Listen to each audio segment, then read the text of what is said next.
Online gaming company ಮೇಲೆ ಕನ್ನಡ ಪರ ಸಂಘಟನೆಯಾದ ನಮ್ಮ ಕರ್ನಾಟಕ ಸೇನೆಯಿಂದ ದಾಳಿ ನಡೆಸಿದ ಘಟನೆ ಬೆಂಗಳೂರಿನ ಕೋರಮಂಗಲದಲ್ಲಿ ನಡೆದಿದೆ. Betting company golden Asus poker room ಸೇರಿದಂತೆ ಪೀಠೋಪಕರಣಗಳು ಧ್ವಂಸ ಮಾಡಿದ್ರು. ಆನ್ಲೈನ್ ಬೆಟ್ಟಿಂಗ್ ಆಡುವಾಗಲೇ ಸಂಘಟನೆಯ ಹೋರಾಟಗಾರರು ದಾಳಿ ನಡೆಸಿದ್ರು. ಸಂಘಟನೆ ದಾಳಿ ಮಾಡ್ತಾ ಇದ್ದಂತೆ ಗ್ರಾಹಕರು ಅಲ್ಲಿಂದ ಕಾಲ್ಕಿತ್ತಿದ್ದಾರೆ.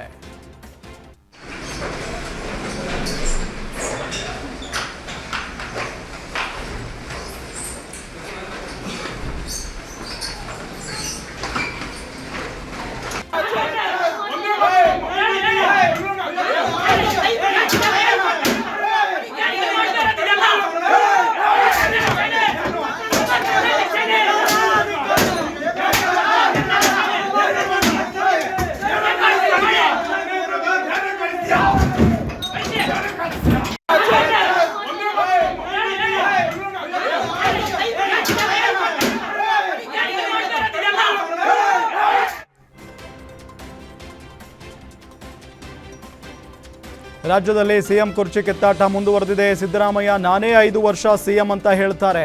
ಸರ್ಕಾರ ಉಳಿಯಬೇಕಾದ್ರೆ ಗೋದಾನ ಮಾಡುವ ಸ್ಕೀಮ್ ತನ್ನಿ ಅಂತ ಮಾಜಿ ಸಚಿವ KS ಈಶ್ವರಪ್ಪ ಹೇಳಿಕೆ ಕೊಟ್ಟಿದ್ದಾರೆ.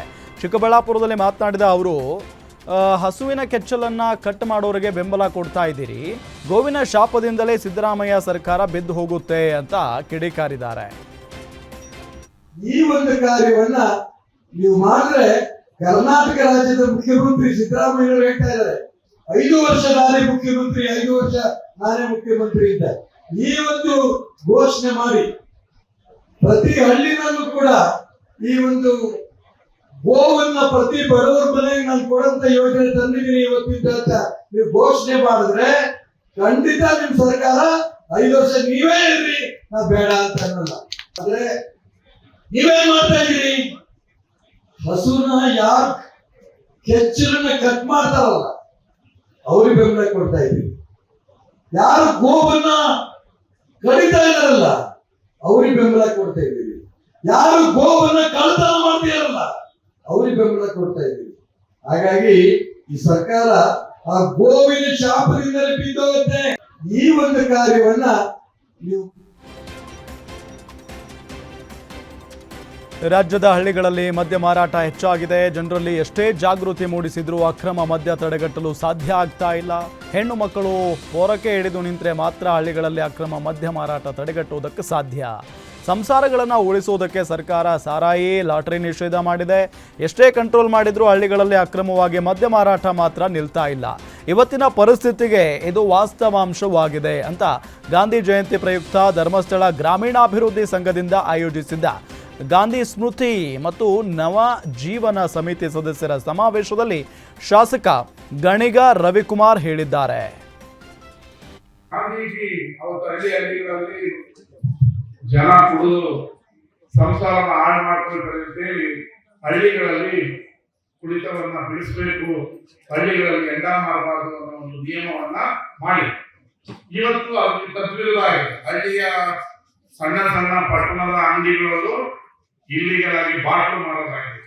ಇವತ್ತು ಈ ತರ ಎಷ್ಟೋ ಕಾರ್ಯಕ್ರಮಗಳು ಮಾಡಿದ್ರು ಕೂಡ ಜನ ಜಾಗೃತಿ ಆಗಿಲ್ಲ ಅಂದ್ರೆ ಯಾವ ಕಾರ್ಯಕ್ರಮ ಕೂಡ ಯಶಸ್ವಿ ಆಗುತ್ತೆ. ಇವತ್ತು ಸರ್ಕಾರ ಸರಾಯಿ, ಲಾಟರಿ ಎಲ್ಲ ನಿಷೇಧ ಮಾಡಿದೆ. ಯಾಕೆಂದ್ರೆ ಬಡವರು ಅದನ್ನೆಲ್ಲ ಕುಡಿದು ಹಾಳಾಗ್ತದೆ, ಸಂಸಾರ ಹಾಳಾಗುತ್ತೆ. ಎಣ್ಣೆ ರೇಟ್ ಜಾಸ್ತಿ ಮಾಡಿದ್ರು ಕೂಡ ಇಲ್ಲಿಗಲ್ ಆಗಿ ಹಳ್ಳಿಗಳಲ್ಲಿ ಎಣ್ಣೆ ಮಾಡೋದು ಜಾಸ್ತಿ ಆಗಿದೆ. ನಾವು ಎಷ್ಟೇ ಕಂಟ್ರೋಲ್ ಮಾಡಬಹುದು, ಅದು ಕಂಟ್ರೋಲ್ ಆಗ್ತದೆ. ಹೆಣ್ಮಕ್ಳು ಪರ್ಕೆ ತಗೊಂಡು ಊರುಗಳಲ್ಲಿ ಮಾಡೋದನ್ನ ನೀವೇ ತಡೆಗಟ್ಟಿದ್ರೆ ಇದನ್ನ 100% ತಡೆಗಟ್ಟಬಹುದು, ಇಲ್ಲಾಂದ್ರೆ ತಡೆಗಟ್ಟೋದು ಆಗಲ್ಲ. ಗಾಂಧೀಜಿ ಅವತ್ತು ಹಳ್ಳಿಯಲ್ಲಿ ಬಿಜೆಪಿ ಉಚ್ಚಾಟಿತ ಶಾಸಕ ಬಸನಗೌಡ ಯತ್ನಾಳ್ ಹೊಸ ಪಕ್ಷ ಸ್ಥಾಪಿಸುವ ಬಗ್ಗೆ ಮತ್ತೆ ಹೇಳಿಕೆ ಕೊಟ್ಟಿದ್ದಾರೆ. ನಮ್ಮದೇ ಹೊಸದು ಭಗವಾ ಜಂಡೇ ಪಾರ್ಟಿಯಾಗುತ್ತದೆ. ನನ್ನ ನೇತೃತ್ವದಲ್ಲಿ ಹೊಸ ಸರ್ಕಾರ ರಚನೆಯಾಗುತ್ತದೆ. ನನ್ನ ನೇತೃತ್ವದಲ್ಲಿ ಹೊಸ ಸರ್ಕಾರ ರಚನೆ ಆಗೇ ಆಗುತ್ತೆ. ಆಗ ಟಿವಿ ಒಳಗೆ ನಮ್ಮ ಪ್ರಮಾಣ ವಚನ ಸ್ವೀಕಾರ ಮಾಡೋದನ್ನು ಸಿದ್ದು ಸವದಿಯವರು ನೋಡ್ತಾರೆ. ಪ್ರಮಾಣ ವಚನದ ದಿವಸ 11 JCBಗಳ ಪೂಜೆಯಾಗುತ್ತದೆ. ದೇಶದ ವಿರುದ್ಧ ಮಾತನಾಡಿದರೆ ಯೋಗಿ ಅಣ್ಣನ ಹಾಗೆ ಕ್ರಮ ಕೈಗೊಳ್ಳಲಾಗುವುದು ನಿಶ್ಚಿತ ಅನ್ನೋ ನಿಟ್ಟಿನಲ್ಲಿ ಬಾಗಲಕೋಟೆ ಜಿಲ್ಲೆ ರಬಕವಿ ಬನಹಟ್ಟಿ ತಾಲೂಕಿನ ಮದಭಾವಿ ಗ್ರಾಮದಲ್ಲಿ ಬಸನಗೌಡ ಪಾಟೀಲ್ ಯತ್ನಾಳ್ ಮಾತನಾಡಿದ್ದಾರೆ. ಸಾಮಾನ್ಯ ಬಡವನ ಮಗ ದೇಶದ ಪ್ರಧಾನಮಂತ್ರಿ ಆದ, ಒಬ್ಬ ಶಿಕ್ಷಕನ ಮಗ ಅಟಲ್ ಬಿಹಾರಿ ವಾಜಪೇಯಿ ದೇಶದ ಪ್ರಧಾನಮಂತ್ರಿ ಆದ, ಒಬ್ಬ ಚಾ ಮಾರುವಂತ ನರೇಂದ್ರ ಮೋದಿ ದೇಶದ ಪ್ರಧಾನಮಂತ್ರಿ ಆದ. ಇನ್ ಮ್ಯಾಗ ಈ ರಾಜ್ಯದಾಗ ರೊಕ್ಕದ ಮ್ಯಾಗ ನಡೀತಿದ್ದಿಲ್ಲ. ಎಲ್ಲಾರ ಕಡೆ ರೊಕ್ಕ ತಗೋತಾರ. ಸಿದ್ದು ಅಣ್ಣ ಸೌದಿ ನಮ್ ತಗೋಲಿಕ್ಕಂದ್ರೆ ನಮ್ಮದೇ ಹೊಸ ಬಡವ ಪಾರ್ಟಿ ಆಗ್ತದ. ನನ್ನ ನೇತೃತ್ವದಾಗ ಹೊಸ ಸರ್ಕಾರ ರಚನೆ ಆಗ್ತದೆ. ಅವಾಗ ಟಿವಿ ಒಳಗೆ ಕೂತು ಸಿದ್ದು ಸೌದಿಯವರು ನಮ್ಮ ಪ್ರಮಾಣ ವಚನ ನೋಡ್ತಾರೆ. ಪ್ರಮಾಣ ವಚನ ದಿವಸ 11 JCBಗಳ ಪೂಜೆ ಆಗ್ತದೆ. ದೇಶದ ವಿರುದ್ಧ ಮಾತಾಡಿದ್ರೆ ಯೋಗಿ ಹಂಗ ಅಭಿವೃದ್ಧಿಗೂ JCB ಬೇಕೇ ಇಲ್ಲ, ಕೆನಾಲ್ ಹಾಕ್ಲಕ್ ಬೇಕಲ್ಲ JCB. ಅಲ್ಲಿ ಇವ್ರೇನು ದರೋಡೆಕೋರರು ಪಾಪ ಇವತ್ತು ಪೊಲೀಸ್ ನೇಮಕಾತಿಗೆ 8 ಮಂದಿ ನಾವು ಮೆಸೇಜ್ ಮಾಡ್ತಾರೆ. Age relaxation ಮಾಡಿರುತ್ತೆ. 2,13,000 ಪೋಸ್ಟ್ಗಳು ಇದೆ ರಾಜ್ಯದಲ್ಲಿ ಖಾಲಿ ಅದಾವ. ಎಷ್ಟು ಅಧ್ಯಾಯ ಮಾಡ್ತಾರ. ಎಷ್ಟು ಮುಂಜಾನೆ 4ಕ್ಕೆ ನಾನು ನೋಡ್ತೀನಿ ಕರ್ಕೊಂಡು ನಾವು ಗೋಶಾಲೆಗೆ ಹೋದಾಗ ಹುಡುಗರು ಸಾಮಾನ್ಯ ಬಡವನ ಮಗ ದೇಶದ ಪ್ರಧಾನಮಂತ್ರಿ ಆದ. ಮಾಜಿ ಸಚಿವ ಕೆಎನ್ ರಾಜಣ್ಣ ಟಿಪ್ಪು ಸುಲ್ತಾನ್ನ ಹಾಡಿ ಹೊಗಳಿದ್ದಾರೆ. KRS ಕಟ್ಟಲು ಅಡಿಗಲ್ಲು ಹಾಕಿದ್ದು ಟಿಪ್ಪು ಸುಲ್ತಾನ್ ಅಂತ ಹೇಳಿದ್ದಾರೆ. ನಾನು ಓದಿರುವ ಪ್ರಕಾರ ಕನ್ನಂಬಾಡಿ ಕಟ್ಟೆಯನ್ನು ಪ್ರಾರಂಭ ಮಾಡಿದ್ದೇ ಟಿಪ್ಪು. ಆನಂತರ ನಾಲ್ವಡಿ ಕೃಷ್ಣರಾಜ ಒಡೆಯರ್ ಕಾಲದಲ್ಲಿ ಸಂಪೂರ್ಣ ಮಾಡಿದ್ರು. ನಮ್ಮ ರಾಜ್ಯಕ್ಕೆ ರೇಷ್ಮೆ ಬರಲು ಟಿಪ್ಪು ಕಾರಣ. ನಮ್ಮ ಮಕ್ಕಳಿಗೆ ಇತಿಹಾಸ ಸ್ಪಷ್ಟವಾಗಿ ತಿಳಿಬೇಕು ಅಂತ ಟಿಪ್ಪು ಸುಲ್ತಾನರನ್ನ ಕೊಂಡಾಡಿದ್ದಾರೆ. ಬರಬೇಕು ಅಂತಂದ್ರೆ ಸಮಾಜದಲ್ಲಿ ಕ್ರಿಮಿ ಲೇಯರ್ಸ್ ಯಾರಿದ್ದೀರಿ, ಯಾವುದೇ ಸಮುದಾಯ ಇರಲಿ, ಬರಬೇಕು, ವಿಚಾರಗಳನ್ನ ತಿಳ್ಕೋಬೇಕು. ಆ ವಿಚಾರಗಳನ್ನು ನಮ್ಮ ಜೀವನದಲ್ಲಿ ಅಳವಡಿಸ್ಕೊಳ್ಳುವಂತ ಕೆಲಸ ಆಗ್ಬೇಕು. ನಿನ್ನೆನೋ ಮೊನ್ನೆ ಯಾವುದೋ ಟಿಪ್ಪು ಬಗ್ಗೆ ತೋರಿಸ್ತಾ ಇದ್ರು. ಟಿಪ್ಪುನ ಇವರೆಲ್ಲ ಕೆಲವು ಜನ ಎಷ್ಟು ಅವಹೇಳನಕಾರಿಯಾಗಿ ತೋರಿಸ್ತಾರೆ ಅಂದ್ರೆ, ನಾನು ಓದಿರೋಂಥ ಪ್ರಕಾರ ಕನ್ನಂಬಾಡಿ ಕಟ್ಟೆ ಪ್ರಾರಂಭ ಮಾಡಿದೋನೇ ಅವರು. ಆ ನಂತರ ನಾಲ್ವಡಿ ಕೃಷ್ಣರಾಜ ಒಡೆಯರ್ ಕಾಲದಲ್ಲಿ ಅದನ್ನು ಸಂಪೂರ್ಣ ಮಾಡುದು. ನಾಲ್ವಡಿ ಕೃಷ್ಣರಾಜ ಒಡೆಯರ್ ಕಾಲದಲ್ಲಿ ಸಂಪೂರ್ಣ ಮಾಡುವಾಗ ಹಣಕಾಸಿನ ತೊಂದರೆ ಬಂದಾಗ ಮನೇಲಿ ಚಿನ್ನ ತಗೊಂಡು ಬಾಂಬೆಲ್ ಮಾಡ್ತಾರ. ಗೊತ್ತಾಯ್ತಾ? 1924ರಲ್ಲಿ ಅದು ತಮಿಳುನಾಡಿನವ್ರ ಜೊತೆನಲ್ಲಿ ಅಲ್ಲಿನ ಬ್ರಿಟಿಷ್ ಸರ್ಕಾರ ಇದ್ದು ಪ್ರೆಸಿಡೆನ್ಸಿಯವ್ರ ಜೊತೆ ಅಗ್ರಿಮೆಂಟ್ ಮಾಡಿಕೊಂಡು ಐಟ್ ಇಷ್ಟಿರ್ಬೇಕು ಅಷ್ಟಿರ್ಬೇಕು ಅನ್ನೋ ಡಿಸ್ಪ್ಯೂಟ್ ಬಂದಾಗ ಅವರು ಮಾಡಿಸ್ತಾರೆ. ನಾವು ಅದನ್ನ ಮರಿಬಾರ್ದು. ಅದೇ ಟಿಪ್ಪು 4 ಯುದ್ಧ ಮಾಡ್ತಾನೆ.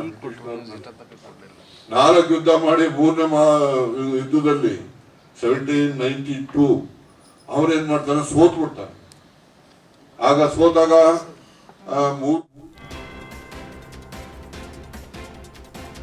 ರಾಜ್ಯದಲ್ಲಿ ನಡೀತಾ ಇರೋ ಗಣತಿ ವಿಚಾರವಾಗಿ ಸಚಿವ ಸಂತೋಷ್ ಲಾಡ್ ಮಾತನಾಡಿದ್ದಾರೆ. ದೇಶದಲ್ಲಿ ಇಂತಹ ಸಮೀಕ್ಷೆ ಎಲ್ಲಿಯೂ ಕೂಡ ಆಗಿಲ್ಲ. ಇದು ಮನೆ ಮನೆಗೆ ಹೋಗಿ ನಡೆಸುವ ವೈಜ್ಞಾನಿಕವಾಗಿ ಸಮೀಕ್ಷೆ ಆಗಿದೆ.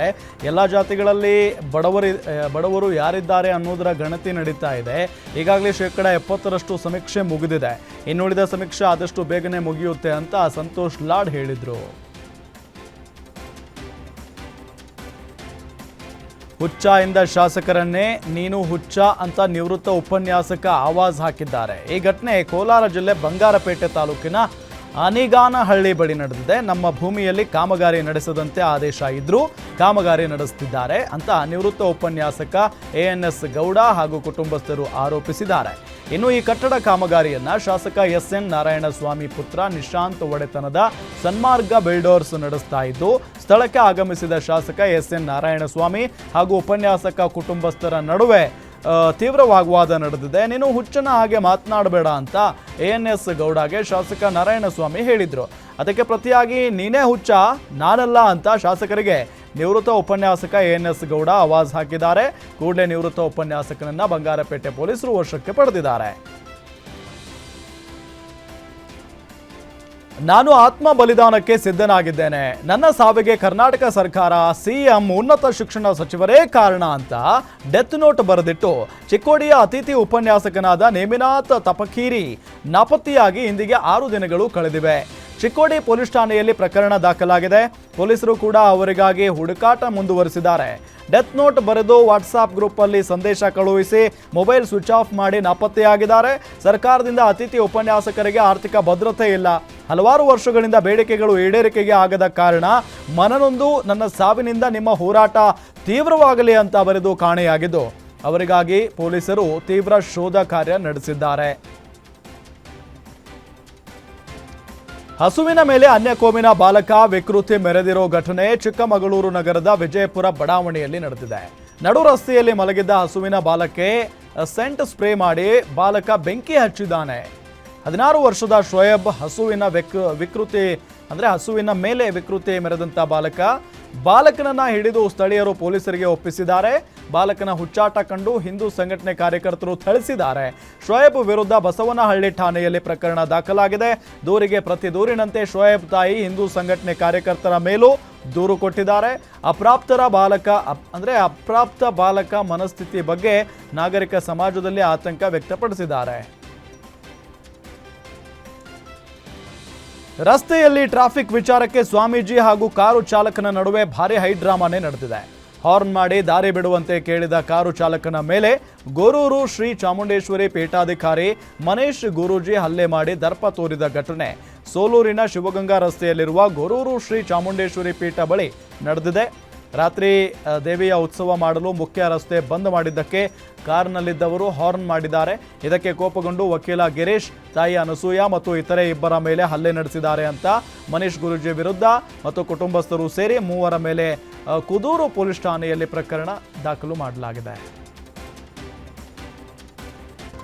ಮಗನ ಸಾವಿಗೆ ನ್ಯಾಯಕ್ಕಾಗಿ ಪೋಷಕರು ಹಾಗೂ ಗ್ರಾಮಸ್ಥರು ಆಗ್ರಹಿಸಿ ಯಾದಗಿರಿ ಜಿಲ್ಲೆಯ ಹುಣಸಗಿ ತಾಲೂಕಿನ ಕೋಡೇಕಲ್ ಪೊಲೀಸ್ ಠಾಣೆ ಮುಂದೆ ಪ್ರತಿಭಟನೆ ನಡೆಸಿದ್ದಾರೆ. ಸೆಪ್ಟೆಂಬರ್ 26ರಂದು ನೆಳಗುಂಡ ತಾಂಡಾದಲ್ಲಿ ಬಸವರಾಜ್ ಎಂಬಾತನನ್ನ ಕೊಲೆ ಮಾಡಲಾಗಿತ್ತು. ಈ ಹಿನ್ನೆಲೆ ಬಸವರಾಜ್ ಪತ್ನಿ ಹಾಗೂ ಇನ್ನೋರ್ವ ಸೇರಿ ಕೊಲೆ ಮಾಡಿರುವ ಬಗ್ಗೆ ಕೇಸ್ ದಾಖಲಾಗಿತ್ತು. ಆರೋಪಿಗಳು ಯಾರೇ ಇರಲಿ ತನಿಖೆ ಮಾಡಿ ಬಂಧನ ಮಾಡುವಂತೆ ಬಿಜೆಪಿ ಮುಖಂಡ ಬಬ್ಲು ಗೌಡ ಆಗ್ರಹಿಸಿದ್ದಾರೆ. ಪರಿಚಯಸ್ಥ ಯುವತಿಯ ಅಶ್ಲೀಲ ಫೋಟೋಗಳನ್ನು ವೈರಲ್ ಮಾಡ್ತಿದ್ದ ಆರೋಪಿ ವಿಜಯ್ ಕುಮಾರ್ ಎಂಬಾತನನ್ನ ಅರೆಸ್ಟ್ ಮಾಡಲಾಗಿದೆ. ದೂರುದಾರ ಯುವತಿಗೆ ಪ್ರೀತಿಸುವುದಾಗಿ ಕಿರುಕುಳ ನೀಡ್ತಾ ಇದ್ದ ಆರೋಪ ಕೇಳಿ ಬಂದಿದ್ದು, ಆಕೆ ನಿರಾಕರಿಸಿದಾಗ ಆಕೆಯ ಅಶ್ಲೀಲ ಫೋಟೋ ವಿಡಿಯೋಗಳನ್ನು ಆಕೆಯ ಸಹೋದರನ ಖಾತೆಗೆ ಶೇರ್ ಮಾಡಿದ್ದ ಅಂತ ಮಾಹಿತಿ ತಿಳಿದು ಬಂದಿದೆ. ಜೊತೆಗೆ ನನ್ನ ಸಾವಿಗೆ ನೀನೇ ಕಾರಣ, ನಾನು ಆತ್ಮಹತ್ಯೆ ಮಾಡಿಕೊಳ್ತೇನೆ, ನನ್ನ ಸಾವಿನ ಜೊತೆ ನಿನ್ನ ಜೀವನವೂ ನಾಶವಾಗುತ್ತೆ ಅಂತ ಆರೋಪಿ ವಿಜಯ್ ಕುಮಾರ್ ಮೆಸೇಜ್ ಮಾಡಿದ್ದ. ಈ ಹಿನ್ನೆಲೆ ಇದೇ ಆಗಸ್ಟ್ನಲ್ಲೇ ಸಿಂಧನೂರು ಟೌನ್ ಠಾಣೆಯಲ್ಲಿ ಸಂತ್ರಸ್ತ ಯುವತಿ ದೂರು ದಾಖಲಿಸಿದ್ರು. ಆ ಬಳಿಕ ಆರೋಪಿಗೆ ನೋಟಿಸ್ ನೀಡಿ ಪೊಲೀಸರು ಫೋನ್ ಸೀಸ್ ಮಾಡಿದ್ದಾರೆ. ಈಗ ಇತ್ತೀಚೆಗೆ ಮತ್ತೆ ಆಕೆ ಫೋಟೋಗಳನ್ನು ವೈರಲ್ ಮಾಡಿದ್ದ ಎನ್ನುವ ಕಾರಣಕ್ಕೆ ಆರೋಪಿ ವಿಜಯ್ ಕುಮಾರ್ ಎಂಬಾತನನ್ನ ರಾಯಚೂರಿನ ಸಿಂಧನೂರು ಟೌನ್ ಪೊಲೀಸರು ಅರೆಸ್ಟ್ ಮಾಡಿದ್ದಾರೆ. ಶಿವಮೊಗ್ಗದಲ್ಲಿ ದಸರಾ ಹಬ್ಬದ ದಿನ ಮಾರಕಾಸ್ತ್ರಗಳಿಂದ ನಡೆದಿದ್ದ ಭೀಕರ ದಾಳಿಯಲ್ಲಿ ಗಾಯಗೊಂಡಿದ್ದ ಅಮ್ಜದ್ ಎಂಬಾತ ಚಿಕಿತ್ಸೆ ಫಲಕಾರಿಯಾಗದೆ ಸಾವನ್ನಪ್ಪಿದ್ದಾನೆ. ಹೊಟ್ಟೆಗೆ ಭೀಕರವಾಗಿ ಚುಚ್ಚಿದ್ರಿಂದ ಒಂದು ಕಿಡ್ನಿ ಮತ್ತು ಕರುಳಿನ ಭಾಗವನ್ನು ವೈದ್ಯರು ಕತ್ತರಿಸಿ ತೆಗೆದಿದ್ರು. ಕಳೆದ 2 ದಿನಗಳಿಂದ ಜೀವನ್ಮರಣದ ಹೋರಾಟ ನಡೆಸ್ತಾ ಇದ್ದ ಅಮ್ಜದ್ ಇವತ್ತು ಕೊನೆ ಉಸಿರೆಳೆದಿದ್ದಾನೆ. ಈ ಹಿನ್ನೆಲೆ ಶಿವಮೊಗ್ಗ ಜಿಲ್ಲಾಸ್ಪತ್ರೆ ಬಳಿ ವ್ಯಾಪಕ ಬಂದೋಬಸ್ತ್ ಮಾಡಲಾಗಿದೆ. ಪ್ರಕರಣದಲ್ಲಿ ಈಗಾಗಲೇ 9 ಜನರನ್ನ ದೊಡ್ಡಪೇಟೆ ಪೊಲೀಸರು ಅರೆಸ್ಟ್ ಮಾಡಿದ್ದಾರೆ. ಬೆಳಗಾವಿಯಿಂದ ಬೀದರ್ಗೆ ತೆರಳುತ್ತಾ ಇದ್ದ ಖಾಸಗಿ ಬಸ್ನ ಎಂಜಿನ್ನಲ್ಲಿ ಬೆಂಕಿ ಕಾಣಿಸಿಕೊಂಡ ಘಟನೆ ಕಲಬುರಗಿ ಜಿಲ್ಲೆ ಜೇವರ್ಗಿ ತಾಲೂಕಿನ ನೆಲೋಗಿ ಕ್ರಾಸ್ ಬಳಿ ನಡೆದಿದೆ. ಅದೃಷ್ಟವಶಾತ್ ಯಾವುದೇ ಅಹಿತಕರ ಘಟನೆ ನಡೆದಿಲ್ಲ. ಬೆಂಕಿಯಿಂದ ಬಸ್ನ ತುಂಬೆಲ್ಲ ಆವರಿಸಿಕೊಂಡಿದ್ದ ಹಿನ್ನೆಲೆ ಹೊಗೆ ಆವರಿಸಿಕೊಂಡಿದ್ದಂಥ ಹಿನ್ನೆಲೆ ಬಸ್ನ ಒಳಗೆ ಹೊಗೆಯಿಂದ ಪ್ರಯಾಣಿಕರು ಉಸಿರಾಟದ ಸಮಸ್ಯೆಯನ್ನ ಅನುಭವಿಸಿದ್ದಾರೆ. ತಕ್ಷಣ ಎಚ್ಚೆತ್ತ ಡ್ರೈವರ್ ಬಸ್ನಿಂದ ಪ್ರಯಾಣಿಕರನ್ನ ಕೆಳಗಿಳಿಸಿ ಬೆಂಕಿ ನಂದಿಸುವ ಕೆಲಸ ಮಾಡಿದ್ದಾರೆ. ಘಟನೆಯಿಂದ ಸುಮಾರು 3 ಗಂಟೆಗಳ ಕಾಲ ಪ್ರಯಾಣಿಕರು ರಸ್ತೆಯ ಮೇಲೆ ಕುಳಿತು ಅತಂತ್ರ ಸ್ಥಿತಿಗೆ ಸಿಲುಕಿದ್ದು, ಪರ್ಯಾಯ ಬಸ್ ವ್ಯವಸ್ಥೆ ಕಲ್ಪಿಸದೇ ಇರುವುದಕ್ಕೆ ಖಾಸಗಿ ಬಸ್ ಸಂಸ್ಥೆ ವಿರುದ್ಧ ಆಕ್ರೋಶ ವ್ಯಕ್ತಪಡಿಸಿದ್ದಾರೆ. ಹಣಕ್ಕಾಗಿ ಮಾದಕ ವ್ಯಸನಿಗಳಿಂದ ಯುವಕನ ಮೇಲೆ ಮಾರಣಾಂತಿಕ ಹಲ್ಲೆ ನಡೆಸಲಾಗಿದೆ. ಈ ಘಟನೆ ಮಂಡ್ಯದ ಕೆಆರ್ಪೇಟೆ ತಾಲೂಕಿನ ಕಿಕ್ಕೇರಿ ಬಳಿ ನಡೆದಿದೆ. ಮಾದಕ ವ್ಯಸನಕ್ಕೆ ದಾಸರಾಗಿರೋ ಕೆಲ ಯುವಕರಿಂದ ಪ್ರತಿನಿತ್ಯ ಜನರ ಮೇಲೆ ಗೂಂಡಾವರ್ತನೆ ತೋರಿ ಬೆದರಿಸಿ ದರೋಡೆಗೆ ಯತ್ನಿಸಲಾಗ್ತಾ ಇದೆ. ಮೈಸೂರು ಮೂಲದ ಚರಣ್ ಎಂಬ ಯುವಕನ ಮೇಲೆ ದರ್ಪ ತೋರಿದ್ದಾರೆ. ಹಲ್ಲೆಯಿಂದ ಗಾಯಗೊಂಡ ಯುವಕ ಆಸ್ಪತ್ರೆಗೆ ದಾಖಲಾಗಿ ಚಿಕಿತ್ಸೆ ಪಡೆಯುತ್ತಿದ್ದಾನೆ. ಪೊಲೀಸರ ನಿರ್ಲಕ್ಷ್ಯ ಧೋರಣೆಗೆ ಗ್ರಾಮಸ್ಥರು ಕಿಡಿಕಾರಿದ್ದಾರೆ. ಪೆಟ್ರೋಲ್ ಹಾಕುವ ವಿಷಯಕ್ಕೆ ಗಲಾಟೆ ಮಾಡಿಕೊಂಡ ಘಟನೆ ಕಲಬುರಗಿಯ ವಿಶ್ವರಾಧ್ಯ ದೇವಸ್ಥಾನದ ಬಳಿಯ ಪೆಟ್ರೋಲ್ ಬಂಕ್ನಲ್ಲಿ ನಡೆದಿದೆ. ಸುಮಾರು 7 ಜನ ಪುಡಿ ರೌಡಿಗಳಿಂದ ಅಮಾಯಕ ಯುವಕನ ಮೇಲೆ ಭೀಕರ ಹಲ್ಲೆ ನಡೆಸಲಾಗಿದೆ. ಬಂಕ್ನಲ್ಲಿ ಕೆಲಸ ಮಾಡುವ ತ್ರಿಶೂಲ್ ಎಂಬ ಯುವಕನಿಗೆ ಮಾರಕಾಸ್ತ್ರಗಳಿಂದ ಹೆಗ್ಗಾಮುಗ್ಗಾ ಹಲ್ಲೆ ನಡೆಸಿದ್ದಾರೆ. ಹಲ್ಲೆ ಮಾಡುವ ದೃಶ್ಯ ಸಿಸಿಟಿವಿಯಲ್ಲಿ ಸೆರೆಯಾಗಿದೆ. ಮಾರಕಾಸ್ತ್ರಗಳಿಂದ ಹಲ್ಲೆ ಮಾಡಿದ ಪುಂಡರಿಗಾಗಿ ಪೊಲೀಸರು ಶೋಧ ಕಾರ್ಯ ಮುಂದುವರೆಸಿದ್ದಾರೆ. ಕಲಬುರಗಿಯ ಸಬ್ ಅರ್ಬನ್ ಪೊಲೀಸ್ ಠಾಣೆಯಲ್ಲಿ ಪ್ರಕರಣ ದಾಖಲಾಗಿದೆ. ಮಾರುಕಟ್ಟೆಗೆ ಹೊರಟಿದ್ದ ಈರುಳ್ಳಿ ತುಂಬಿದ್ದ ಲಾರಿ ಬೆಂಕಿಗಾಹುತಿಯಾಗಿರುವ ಘಟನೆ ಬೆಂಗಳೂರು ಹೊರವಲಯದ ನೆಲಮಂಗಲ ತಾಲೂಕಿನ ಬೂದಿಹಾಳ ಗೇಟ್ ಬಳಿ ನಡೆದಿದೆ. ಲಾರಿಯ ಎಂಜಿನ್ನಲ್ಲಿ ಉಂಟಾದ ಶಾರ್ಟ್ ಸರ್ಕ್ಯೂಟ್ನಿಂದಾಗಿ ಈ ಅವಘಡ ಸಂಭವಿಸಿದೆ. ಚಿತ್ರದುರ್ಗ ತಾಲೂಕಿನ ಕಲ್ಲಹಳ್ಳಿ ಗ್ರಾಮದ ಶಿವಮೂರ್ತಿ ಎಂಬುವವರಿಗೆ ಸೇರಿದ ಈರುಳ್ಳಿ ಇದಾಗಿದ್ದು, ಚಿತ್ರದುರ್ಗದಿಂದ ನೆಲಮಂಗಲದ ದಾಸನಪುರ ಎಪಿಎಂಸಿಗೆ ಲಾರಿ ಬರ್ತಾ ಇತ್ತು. ಈ ವೇಳೆ ಮಾರ್ಗ ಮಧ್ಯೆ ಲಾರಿಯ ಎಂಜಿನ್ನಲ್ಲಿ ಶಾರ್ಟ್ ಸರ್ಕ್ಯೂಟ್ ಉಂಟಾಗಿ ಬೆಂಕಿ ಹೊತ್ತಿಕೊಂಡಿದೆ. ಪರಿಣಾಮ ಲಕ್ಷಾಂತರ ಮೌಲ್ಯದ ಈರುಳ್ಳಿ ಬೆಂಕಿಗೆ ಆಹುತಿಯಾಗಿದೆ. ಈರುಳ್ಳಿ ನಾಶದಿಂದ ರೈತ ಕಂಗಾಲಾಗಿದ್ದು, ಲಾರಿಯ ಚಾಲಕ ಹಾಗೂ ಕ್ಲೀನರ್ ಪ್ರಾಣಾಪಾಯದಿಂದ ಪಾರಾಗಿದ್ದಾರೆ. ಸ್ಥಳಕ್ಕೆ ನೆಲಮಂಗಲ ಟ್ರಾಫಿಕ್ ಪೊಲೀಸರು ಭೇಟಿ ನೀಡಿ ಪರಿಶೀಲನೆ ನಡೆಸಿದ್ದಾರೆ. ಹಿರಿಯ ಸಾಹಿತಿ ಪ್ರೊಫೆಸರ್ ಮೊಗಳ್ಳಿ ಗಣೇಶ್ ಅವರು ಭಾನುವಾರ ವಿಧಿವಶರಾಗಿದ್ದಾರೆ. ಮೊಗಳ್ಳಿ ಗಣೇಶ್ ಅವರಿಗೆ 62 ವರ್ಷ ವಯಸ್ಸಾಗಿತ್ತು. ಅವರ ನಿಧನ ಸಾಹಿತ್ಯ ಲೋಕಕ್ಕೆ ತುಂಬಲಾರದ ನಷ್ಟವಾಗಿದೆ. ಮೊಗಳ್ಳಿ ಗಣೇಶ್ ಪ್ರಸ್ತುತ ಹಂಪಿ ಕನ್ನಡ ವಿಶ್ವವಿದ್ಯಾಲಯದ ಜಾನಪದ ಅಧ್ಯಯನ ವಿಭಾಗದ ಮುಖ್ಯಸ್ಥರಾಗಿ ಸೇವೆಯನ್ನು ಸಲ್ಲಿಸ್ತಾ ಇದ್ರು. ಕೆಲವು ದಿನಗಳಿಂದ ಆರೋಗ್ಯ ಸಮಸ್ಯೆಯಿಂದ ಬಳಲ್ತಾ ಇದ್ರು. ಇದೀಗ ಅಂಗಾಂಗ ವೈಫಲ್ಯದಿಂದಾಗಿ ವಿಧಿವಶರಾಗಿದ್ದಾರೆ. ಅವರು ಪತ್ನಿ ಹಾಗೂ 3 ಪುತ್ರಿಯರು ಸೇರಿದಂತೆ ಅನೇಕ ಅಭಿಮಾನಿಗಳನ್ನು ಅಗಲಿದ್ದಾರೆ. ಅವರು ಬರೆದ ಬುಗುರಿ, ನನ್ನಜ್ಜನಿಗೊಂದಾಸೆ ಇತ್ತು, ಅಂದರೆ ನನ್ನಜ್ಜನಿಗೆ ಒಂದು ಆಸೆ ಇತ್ತು, ಒಂದು ಹಳೆಯ ಚಡ್ಡಿ ಇತ್ಯಾದಿ ಕಥೆಗಳು ಕನ್ನಡದ ಅತ್ಯುತ್ತಮ ಸಣ್ಣ ಕಥೆಗಳಾಗಿ ಗುರುತಿಸಲ್ಪಟ್ಟಿವೆ. ಭೀಮಾ ನದಿ ಪ್ರವಾಹಕ್ಕೆ ಯಾದಗಿರಿ ಮೀನುಗಾರರು ನಲುಗಿ ಹೋಗಿದ್ದಾರೆ. ಹಿರೇನೂರು ಗ್ರಾಮದ ಹೊರಭಾಗದಲ್ಲಿ ಮೀನುಗಾರರ ನರಕ ಯಾತನೆ ಜೀವನವಾಗಿದೆ ಅಂತ ಅಳಲು ತೋಡಿಕೊಂಡಿದ್ದಾರೆ. ಪ್ರವಾಹದಿಂದಾಗಿ ಗುಡಿಸಲು, ಮೀನಿನ ಬಲೆ ಹಾಗೂ ಅಗತ್ಯ ವಸ್ತುಗಳು ಭೀಮಾ ನದಿ ಪ್ರವಾಹಕ್ಕೆ ಕೊಚ್ಚಿ ಹೋಗಿದ್ದು, ಹಿರೇನೂರು ಸರ್ಕಾರಿ ಶಾಲೆ ಹಾಗೂ ಶಾಲೆಯ ಆವರಣದಲ್ಲಿ ಆಶ್ರಯ ಪಡೆದುಕೊಂಡಿದ್ದಾರೆ. ಊಟ ಮಾಡಲು ಹಣ ಇಲ್ಲದೆ ಸಂಕಷ್ಟದ ಬದುಕು ಎದುರಿಸ್ತಾ ಇದ್ದೇವೆ. ಪ್ರವಾಹದ ಸಂದರ್ಭದಲ್ಲಿ ಮಕ್ಕಳ ಜೊತೆ ಬದುಕೆ ಬಂದಿದ್ದೆ ಅಚ್ಚರಿ. ದಯವಿಟ್ಟು ನಮಗೆ ಸಹಾಯ ಮಾಡಿ ಅಂತ ಮೀನುಗಾರರು ಕಣ್ಣೀರಿಟ್ಟಿದ್ದಾರೆ. ಶಕ್ತಿ ಚಂಡಮಾರುತ ಎಫೆಕ್ಟ್ ಹಿನ್ನೆಲೆಯಲ್ಲಿ ಯಾದಗಿರಿಯಲ್ಲಿ ಭಾರೀ ಮಳೆ ಸುರಿತಾ ಇದ್ದು, ಹುಣಸಗಿ ತಾಲೂಕಿನ ಭಾಗದಲ್ಲಿ ಮಳೆ ಅಬ್ಬರದಿಂದ ರಸ್ತೆ ಜಲಾವೃತವಾಗಿದೆ. ರಾಜನಕೊಳ್ಳೂರು ಗ್ರಾಮದ ರಸ್ತೆ ಕೂಡ ಜಲಾವೃತವಾಗಿದ್ದು, ಶಕ್ತಿ ಚಂಡಮಾರುತದ ಎಫೆಕ್ಟ್ನಿಂದ ರೈತರು ಮತ್ತೆ ಕಂಗಾಲಾಗಿದ್ದಾರೆ.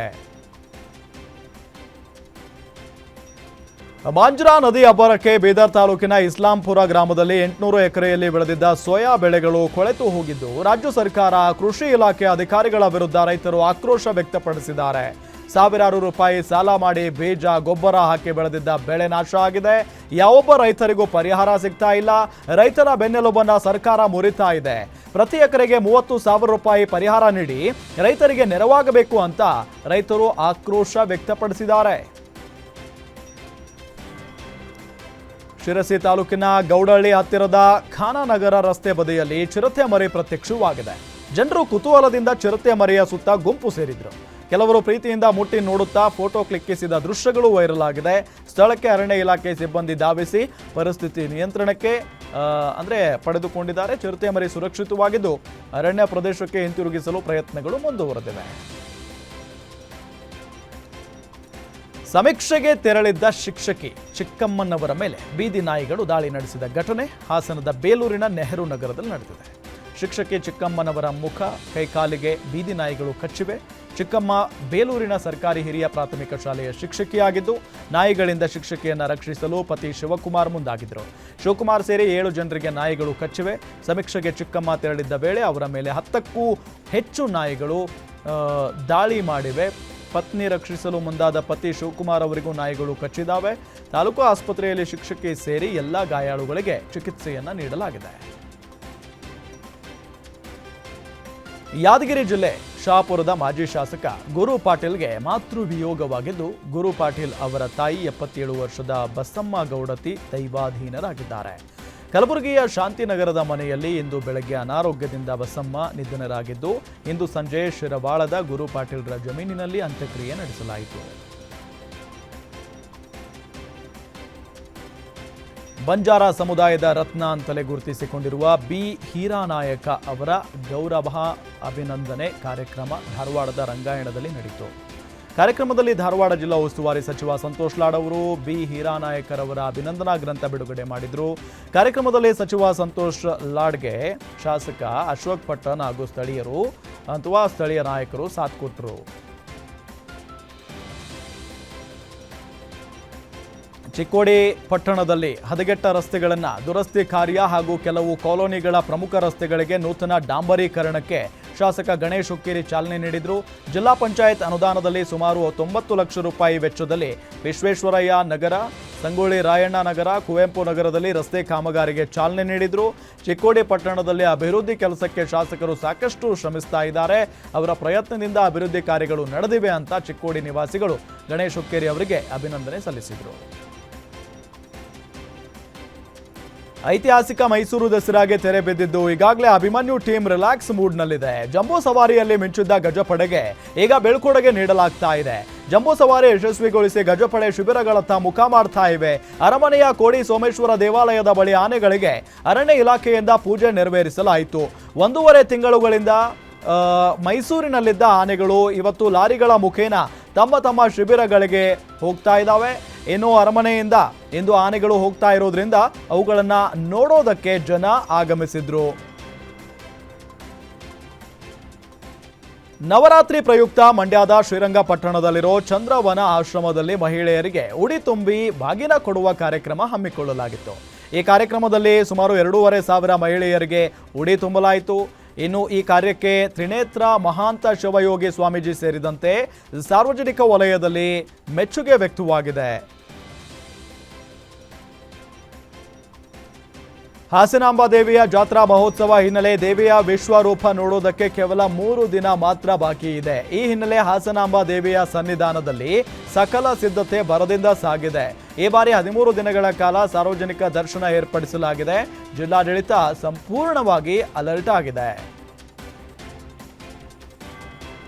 ಬೆಂಗಳೂರು ದಕ್ಷಿಣ ಜಿಲ್ಲೆ ಮಾಗಡಿ ತಾಲೂಕಿನ ಬಗಿನಗೇರಿ ಗ್ರಾಮದಲ್ಲಿ ಇವತ್ತು ವಿಜೃಂಭಣೆಯಿಂದ ಗಣೇಶೋತ್ಸವ ಆಚರಿಸಲಾಯಿತು. ಮೈಸೂರು ಜಂಬೂ ಸವಾರಿ ಮಾದರಿಯಲ್ಲಿ ಅಂಬಾರಿ ಮೇಲೆ ಗಣೇಶ ಮೂರ್ತಿ ಪ್ರತಿಷ್ಠಾಪಿಸಿ ಗ್ರಾಮದ ಪ್ರಮುಖ ಬೀದಿಗಳಲ್ಲಿ ಮೆರವಣಿಗೆ ಮಾಡಲಾಯಿತು.